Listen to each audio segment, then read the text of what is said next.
May hapon mga kaidol. For today's video mga kaidol, mayroon lang akong i-advise sa inyo, isip mga kasamahan ko mga farmers. Mas maganda mga kaidol, magtanim tayo ng forever. Katulad nitong niyog mga kaidol. Ito, mayroon na tayong makukunan sa pang hanap buhay natin mga kaidol. Tulad ng niyog, gagawing oil at saka buko. Mayroon na mga kaidol. Pang isang taniman lang, hindi na katatanim ulit. Ang kailangan talaga, maintenance. Yan lang po mga kaidol.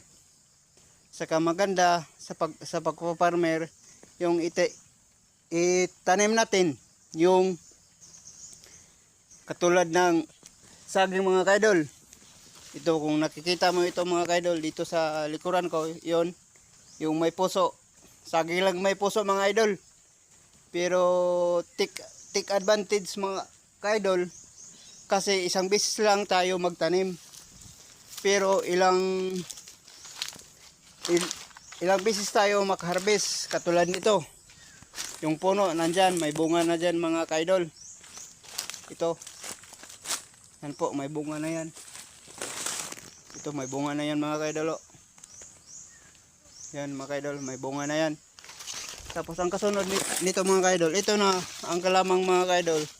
Continuous yung pag kukunan natin ng supply ng saging mga kaidol. Saka ganito, mayroong mga saha na din mga kaidol. Saka tuloy-tuloy na din yung income natin bulan-bulan mga kaidol. Kahit pa paano, mayroon tayong pagkukunan, isip tayong mga farmers.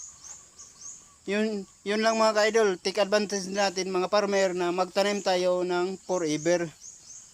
Kasi ito lang ang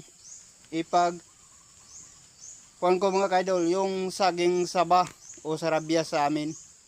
Yun lang ang mga advantage aming mga farmers, na isang beses lang ka magtanim. Tapos antayin mo lang pag makabunga na, tuloy-tuloy na, may kasunod na din na ito, nakabunga, may kasunod. Ang kasunod, mailang bulan, dalawa tatlo na yan ang kasunod na bunga mga kaidol. Yan ang advantage isip kaming mga farmer dito sa bundok.